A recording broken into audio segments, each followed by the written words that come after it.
हम सभी अपने बीमारियों से छुटकारा पाने के लिए बहुत मेहनत कर रहे हैं, be it trying to eat correct और एक्सरसाइज हार्ड.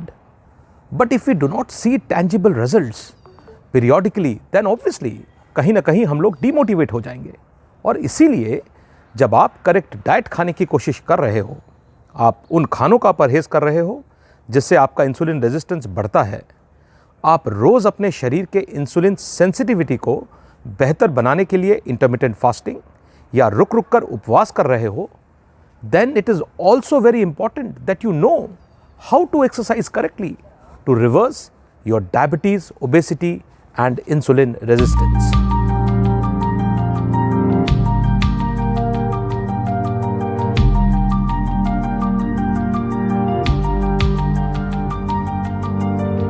हम में से अधिकतर लोग, खासकर जिनकी उम्र हो गई है, जैसे ही एक्सरसाइज की बात करते हैं तो दिमाग में the first thing which comes is walking. Morning walk, evening walk, और कुछ एक जिनके घुटने ठीक हैं, जिनका जोश बहुत ज़्यादा है, वो लोग जॉगिंग भी करते हैं. But you know, we don't go beyond walking, jogging and cycling. हम लोग इसके आगे नहीं सोचते हैं. अब इस तरह के एक्सरसाइज जिनको हम कार्डियो या एरोबिक एक्सरसाइज कहते हैं, they are very good for your cardiovascular health and they must be featured in your regular routine, but they are not enough to reverse your diabetes, to reverse your insulin resistance. आप रोज 5 या 10 kilometre walk करके अपने blood glucose को काफी हद तक control में रख सकते हैं, पर आप सिर्फ वॉकिंग करके अपने डायबिटीज को रिवर्स या उलट नहीं सकते. रिवर्सल के लिए आपको इसके जड़ तक जाना पड़ेगा, और इसका जड़ क्या है? जड़ इज इंसुलिन रेजिस्टेंस. तो अगर आपने अपने शरीर को इंसुलिन सेंसिटिव बनाना है, तो आपको अपने डेली रूटीन में कुछ उस तरह के एक्सरसाइज इंक्लूड करने पड़ेंगे, या एक्सरसाइज करने की कुछ एक स्पेसिफिक तरीका अपनाना पड़ेगा जिससे कि आपका शरीर जल्दी इंसुलिन सेंसिटिव हो. और इस तरह के एक्सरसाइज कौन से हैं? You know, which are these types of exercise which we must include और which we must do. To understand that we must first understand कि भाई ये जो ग्लूकोज है, और ग्लूकोज क्यों? क्योंकि ग्लूकोज इंसुलिन रेजिस्टेंस के अंदर एक अहम रोल अदा करता है. तो हमने ये समझना है कि भाई ग्लूकोज जो है वो हमारे शरीर में, ऊपर ब्रेन से लेकर नीचे तक हमारे पूरे शरीर के अंदर ग्लूकोज किस तरह से हरकत करता है. Glucose is very hydrophilic, which means that it is not easily transported across cellular membranes, and hence इसको ट्रांसपोर्टर्स की जरूरत पड़ती है आपके शरीर के अंदर, सेल्स के अंदर दाखिल होने के लिए.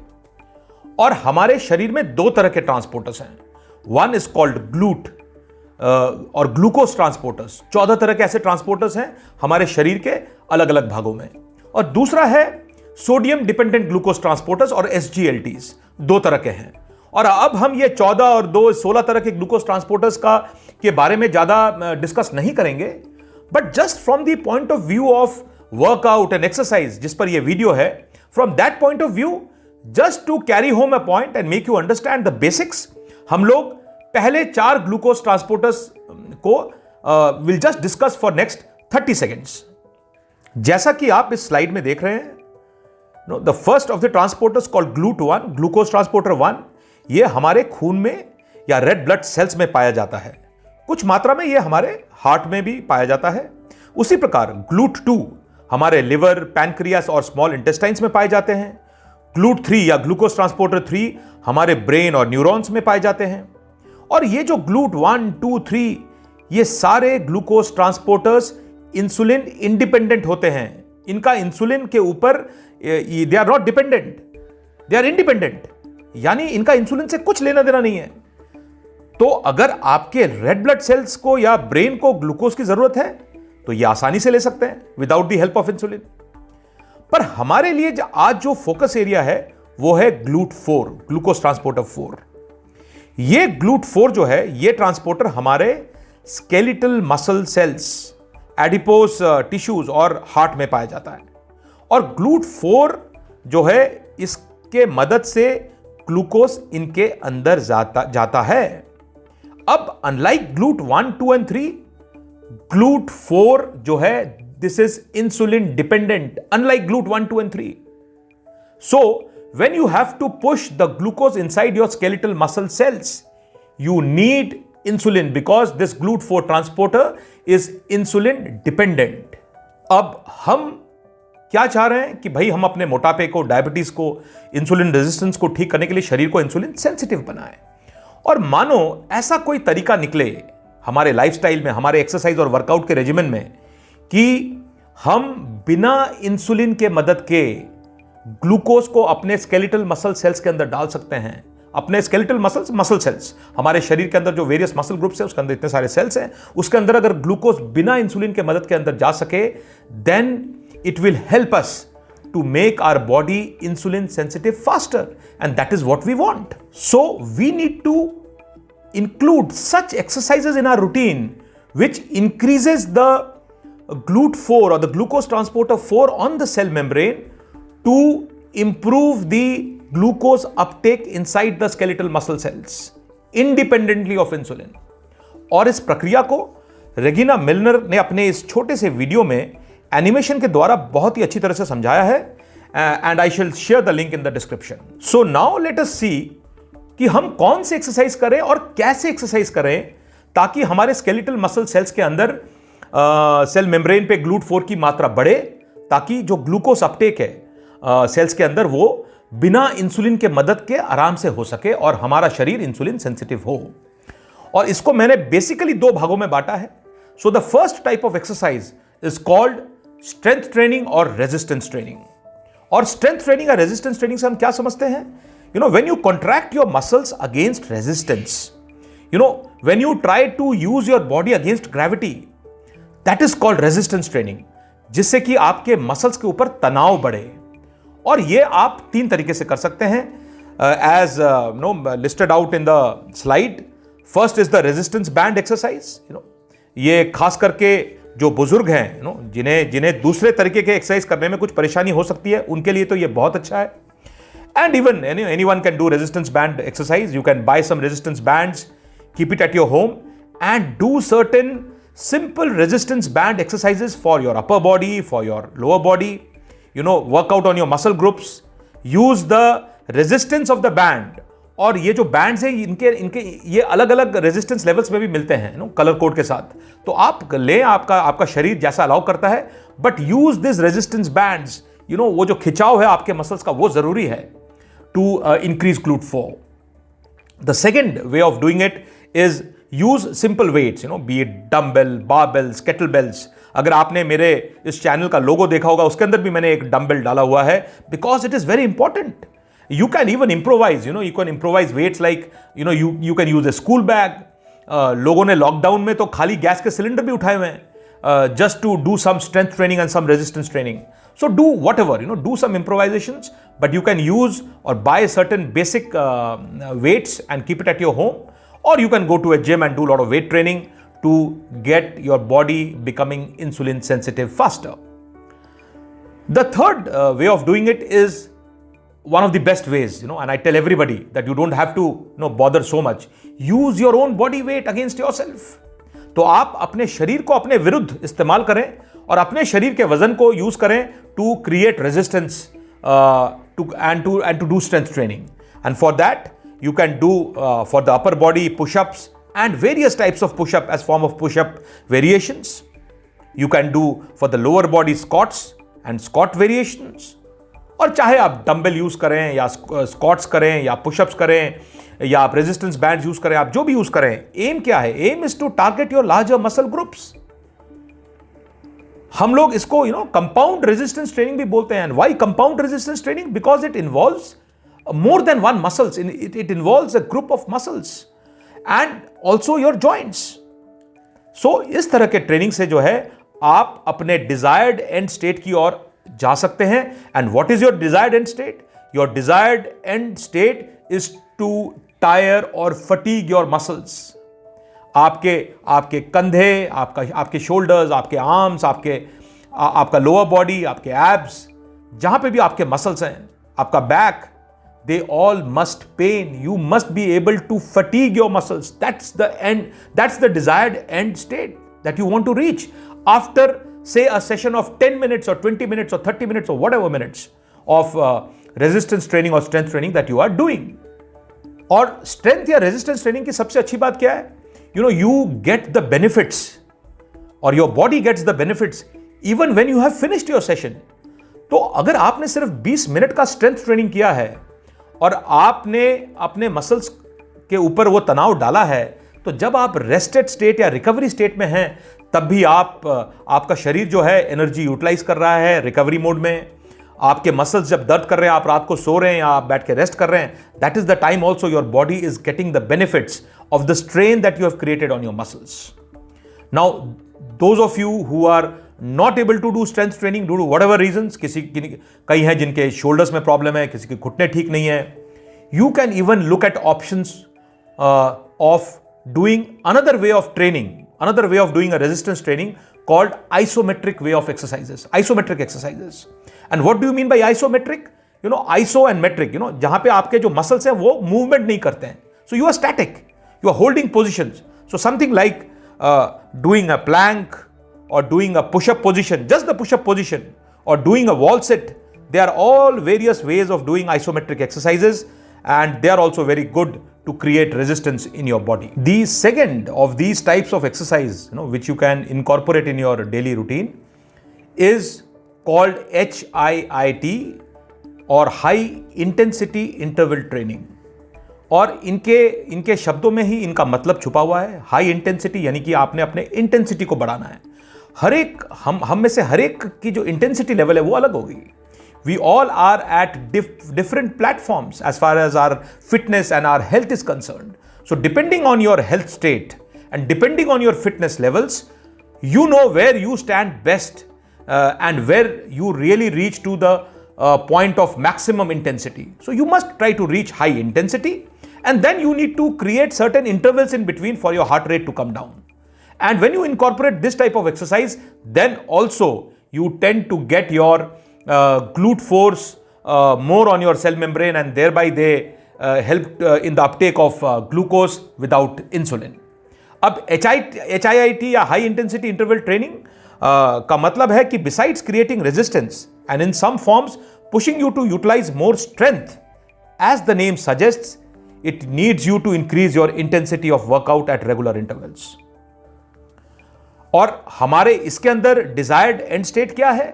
डिजायर्ड एंड स्टेट है कि भाई ये करने के बाद हमें हाफना चाहिए. There should be oxygen deficit, oxygen की खपत होनी चाहिए. We should be able to create EPOCs. EPOC is excessive post exercise oxygen consumption. ये मैंने अपने फैट लॉस वीडियोस में भी थोड़ा सा एक्सप्लेन किया है. So with this as a desired end state that you want to reach, that is how you should apply yourself when you are trying to do a HIIT routine. अब ये जो HIIT routines है, ये आपको online videos के रूप में बहुत सारे मिल जाएंगे. आप डाउनलोड करें. डाउनलोड करने के बाद इसको आप अपने टीवी में या लैपटॉप में या जहां मर्जी पैड में लगा के या फोन पे लगा के आप इसको कर सकते हैं. All these do along videos, जिसको मैं बोलता हूं डू अलोंग वीडियोस के अंदर टाइमर है, म्यूजिक है. So there is no reason as to why you cannot do it.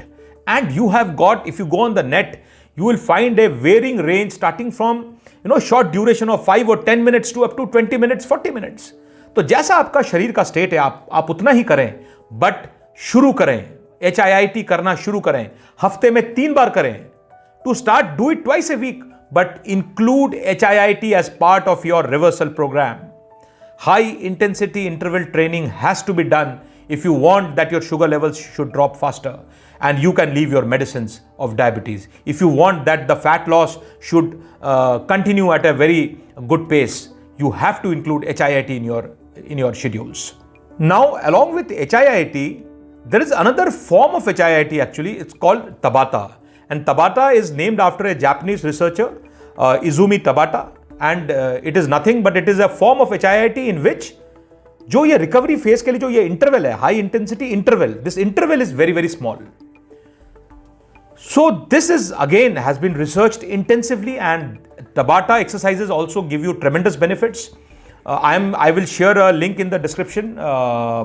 It's a just short 7-minute Tabata in which you really work out your complete body. So this is something that I have followed and I still follow.